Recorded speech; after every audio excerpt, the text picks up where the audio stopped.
per usual, and for one final time this NFL offseason, we are going to continue our NFL division ranking series. We are going into the AFC East, by far probably the best division in the National Football League. A lot of tough decisions, a lot of good teams. Let's start from the bottom and work our way up. Number 4, the New England Patriots. 8-9 last season, the 26th ranked offense, but the 8th best defense. And look, the Patriots, I think we said before when we talked about DeAndre Hopkins going there, they're unfortunately just a bad team. We talked about him maybe making that better, but they're a bad team with a good defense and really nothing more than that. I expect nothing more out of them this season than I did last season.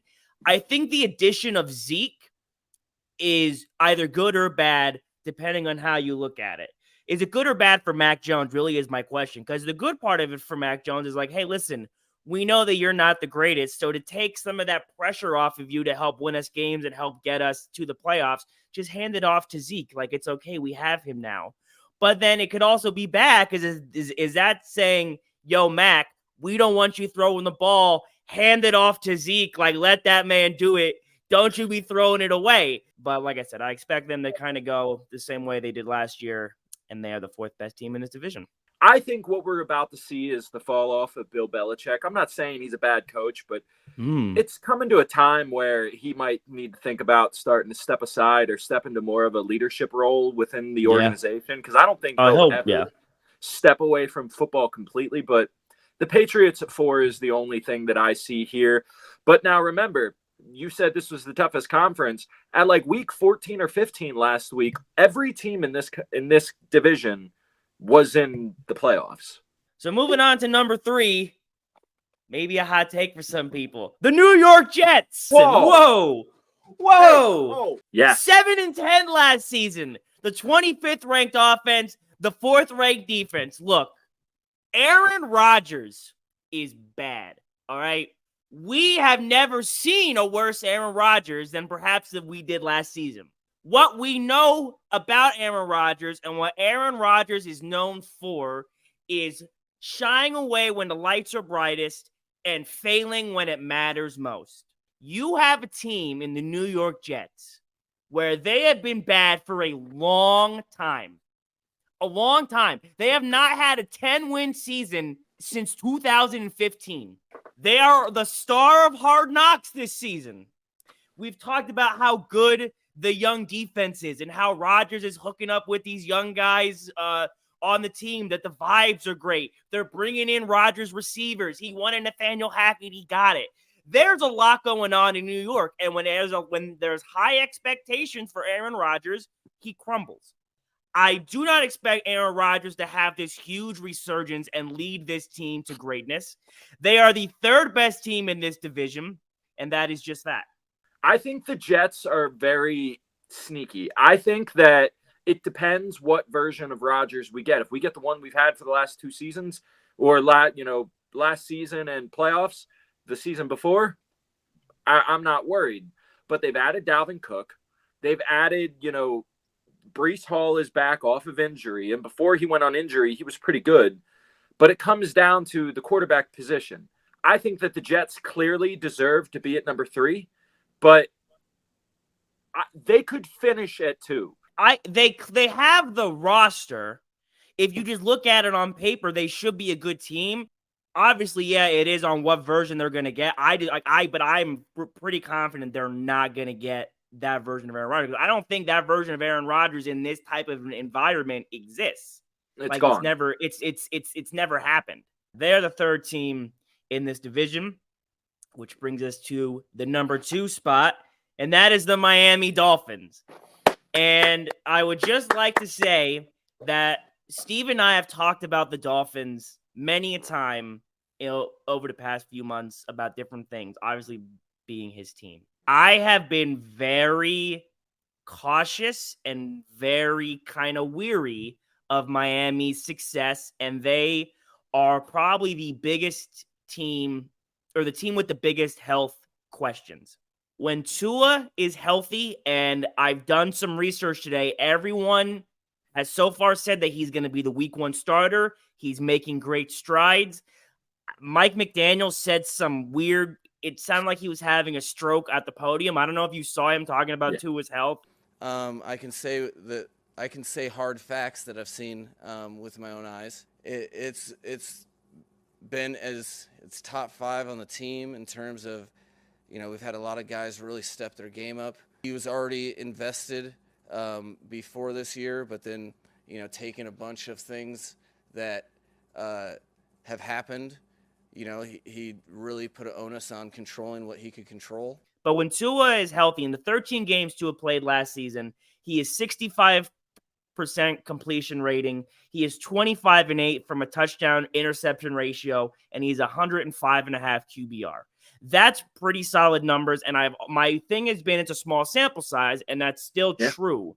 Their overwhelming talent, I think, is just too much. And Steve, you made this point to me the other day that their backups aren't great, but they got into the playoffs last year with Skylar Thompson with a roster that is probably worse last year than it is now.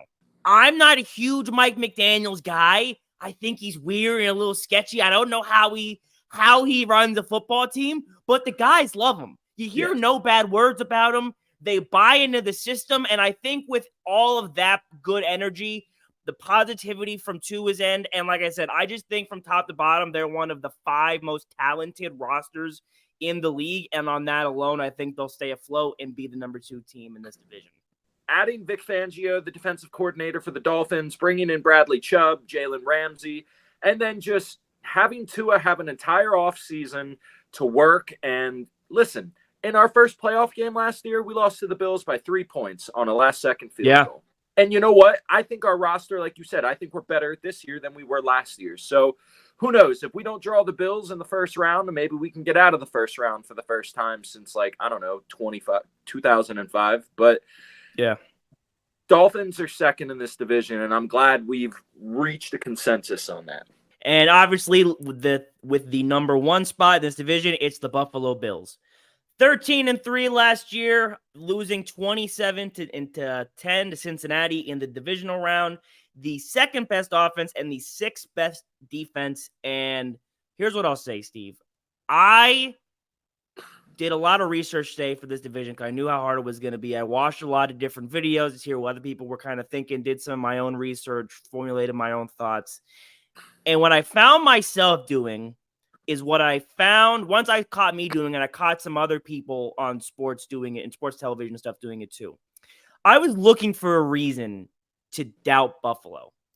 I was looking for holes to be like, well, they can't still be that good. They've had to do something wrong. Josh Allen's a top 5 quarterback. No ifs, ands, or buts. Is he inconsistent? Sure. Is he? Does that take away from what he can do for your team and lead you to a high seed in the playoffs? Absolutely not. Stephon Diggs has had a lot of back and forth with the Bills and Josh Allen, and if he wants to come back, wants to stay, he's put that to bed. He's like, that's not true. We got no issues. I'm good. Von Miller's health was in question about whether he's going to come back for the defense. He's set to come back in September. There's been no issues with his health so far. I just couldn't find anything. I still think the Bills are really good. I think they're a really good offense. They're still going to be a good defense. And I don't have any reason to suspect why any of the 3 teams below them would be better than them this season. Like I said, I was trying to find something, and I just couldn't. So I got them still sitting at the top of this division at number 1. Josh, the Bills are number 1 in this division easily. And I just feel bad for Josh Allen sometimes because I don't think a lot of this is his fault, but that's football. That's sports. There's a reason DeMar DeRozan and the Raptors never made it to the NBA Finals is because he ran into LeBron every year. So sometimes you just run into guys who just have your number, and both of those guys have Josh Allen's number. So yeah. So that's our AFC East. To run it back for you, we got the Bills at number 1, the Dolphins at number 2, the Jets at number 3, and the Patriots at number 4. That is our AFC East. I've seen a lot of different videos today about doing segments like this. We were the originals. Yeah, we were the first. We're just finishing this up and people are just starting it. So always remember, folks, that the sound was here first, and we are here for you, and we will always be here for you. But yeah, that is our AFC East, and this has been our NFL Division Ranking Series. Hope you've enjoyed. Maybe we'll do something like this again in the future, but until next time. Listen to the sound. I listen to the sound.